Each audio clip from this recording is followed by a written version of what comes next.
Halo, perkenalkan nama saya Albertus. Sekali saya akan menjelaskan tentang perekonomian Indonesia.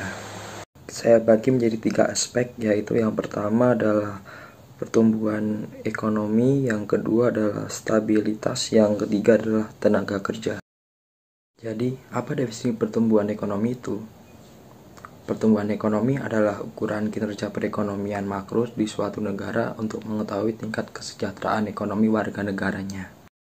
Oke, yang setelah ini saya akan menjelaskan tentang ukuran atau indikator pertumbuhan ekonomi yang ada di Indonesia. Yang pertama, kita bisa melihat adalah growth analysis atau persentase pertumbuhan total PDB. Yang kedua adalah share or contribution analysis atau persentase pertumbuhan komponen PDB. Yang ketiga adalah contribution analysis atau persentase pertumbuhan komponen PDB. Yang keempat adalah geographic contribution analysis atau proporsi kontribusi pertumbuhan ekonomi spesial. Baik, yang selanjutnya teman-teman bisa menyimak dari gambar di samping. PDB atas dasar harga berlaku mencapai 15.434.2 triliun dan PDB per kapita mencapai 56,9 juta atau 3.911,7 US dollar.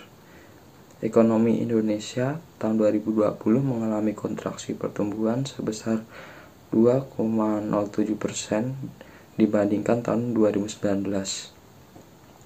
Dari sisi produksi, pada lapangan usaha transportasi dan pergudangan sebesar 15,04%.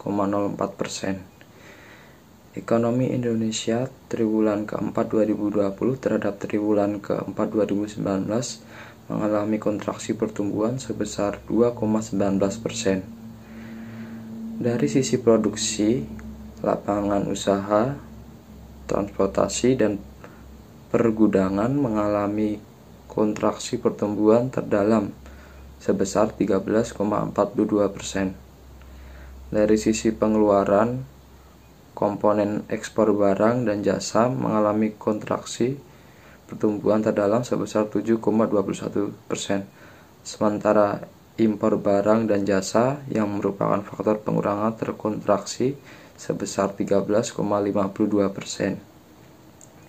Ekonomi Indonesia triwulan keempat 2020 terhadap triwulan sebelumnya mengalami kontraksi pertumbuhan sebesar 0,42%. Dari sisi produksi, kontraksi pertumbuhan terdalam terjadi pada lapangan usaha pertanian kehutanan sebesar 20,15%. Dari sisi pengeluaran, pertumbuhan tertinggi dicapai oleh komponen pengeluaran konsumsi pemerintah yang tumbuh sebesar 27,15%.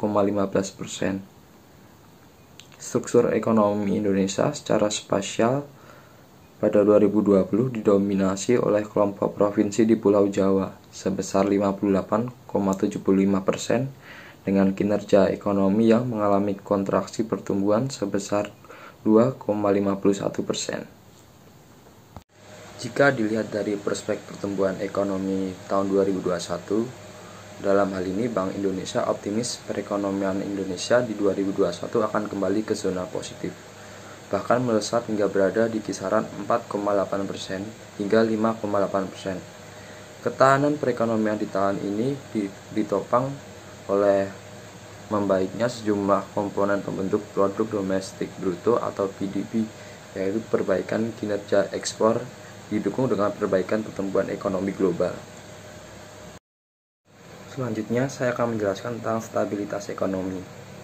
Merupakan faktor fundamental untuk menjamin pertumbuhan ekonomi yang berkelanjutan atau sustainable economic growth. Indikator stabilitas ekonomi dibagi menjadi 2 secara umum adalah yang pertama mikroprudensial, yang kedua adalah makroprudensial. Indikator makroprudensial adalah pertumbuhan ekonomi, neraca pembayaran, tingkat inflasi, suku bunga dan nilai tukar, efek penularan krisis, dan banyak lainnya. makroprudensial contohnya adalah profitabilitas modal dan aset. Baik, saya akan menampilkan tabel mengenai indikator makro. Pada tahun 2019, pengangguran mencapai 5,20 dan di tahun 2020 meningkat drastis menjadi 14,8. Nilai tukar dari 14,250 menjadi 14,525. Hal ini menyebabkan stabilitas perekonomian di Indonesia menjadi terganggu. Jika dilihat dari prospek stabilitas ekonomi di 2021, dilihat dari kebijakan yang diambil oleh pemerintah dan kemajuan penanganan COVID-19, lalu didukung terjaganya neraca pembayaran atau NPI Indonesia 2021, ada 5 juga kebijakan yang mendukung prospek pemulihan ekonomi, antara lain pembukaan sektor-sektor produktif yang aman secara nasional maupun di masing-masing daerah. Yang kedua adalah optimis perekonomian Indonesia di tahun 2020 lebih baik karena didukung oleh kemajuan penanganan COVID-19 termasuk vaksinisasi, pemulihan ekonomi global, serta stimulus dan penguatan kebijakan. Stabilitas eksternal pada 2021 tetap terjaga didukung oleh NPI 2021 yang diperkirakan akan surplus. Kinerja NPI ditopang oleh defisit transaksi berjalan yang diperkirakan berada di kisaran 1-2%, dipengaruhi oleh ekspor yang tumbuh positif seiring dengan permintaan global yang mulai pulih dan impor dipraktikkan naik untuk memenuhi permintaan domestik yang meningkat. Baik, saya akan menjelaskan yang terakhir adalah aspek tenaga kerja. Ketenaga kerjaan adalah segala hal yang berhubungan dengan tenaga kerja pada waktu sebelum, selama, dan sesudah masa kerja. Data ketenaga kerjaan merupakan aspek penting untuk menggambarkan indikator pasar tenaga kerja di Indonesia. Salah satu sumber penyajian indikator ini berasal dari survei Angkatan Kerja Nasional, Sakernas, dan BPS. Tadi data di samping menunjukkan di tahun 2020 adanya peningkatan jumlah angkatan kerja sebanyak 1,73 juta orang dibanding Februari 2019. Peningkatan jumlah angkatan kerja tersebut tidak diiringi dengan peningkatan TPAK.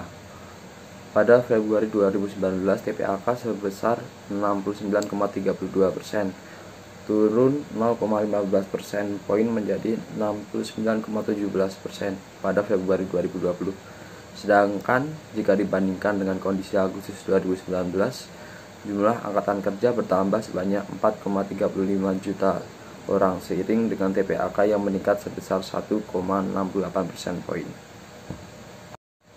Seperti yang disajikan pada tabel berikut ini, TPT berdasarkan hasil Sakernas Februari 2020 sebesar 4,99%, yang dapat diartikan bahwa dari 100 orang angkatan kerja di Indonesia terdapat sekitar 5 orang yang termasuk kategori penganggur.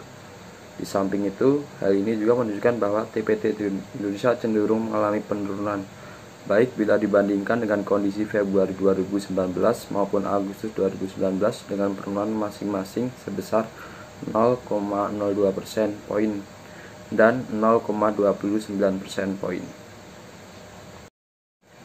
Prospek ketenagakerjaan di tahun 2021 dari Direktorat Jenderal Pembinaan dan Penempatan Tenaga Kerja dan Perluasan Kesempatan Kerja atau Ditjen Bina Penta dan PPKK dan Kementerian Koordinator Perekonomian diperkirakan ada 5,6 juta lapangan kerja yang bakal tercipta dari Proyek Strategis Nasional atau PSN pada 2021. Rinciannya adalah 263.074 tenaga kerja akan terserap untuk pembangunan infrastruktur dan 657.491 tenaga kerja untuk 10 destinasi prioritas pariwisata dan ada 845.423 tenaga kerja untuk proyek tol laut dan 600.000 tenaga kerja untuk proyek listrik 35.000 MW Selanjutnya diperkirakan ada 1.673.873 tenaga kerja yang dibutuhkan di kawasan industri prioritas. PSN meliputi 15 sektor pada tingkat proyek dan 2 sektor pada tingkat program PSN, terdiri dari 223 proyek dan 3 program PSN dengan nilai total proyek sebesar 4.183 triliun. Kebijakan dan proyek-proyek ini akan membuat prospek tenaga kerja di 2021 akan membaik dan diperkirakan tingkat pengangguran di Indonesia akan menurun.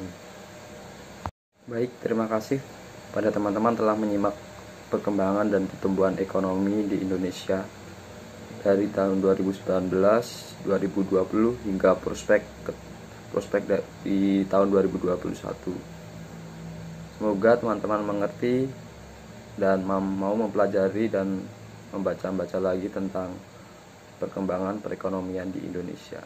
Terima kasih, sekian.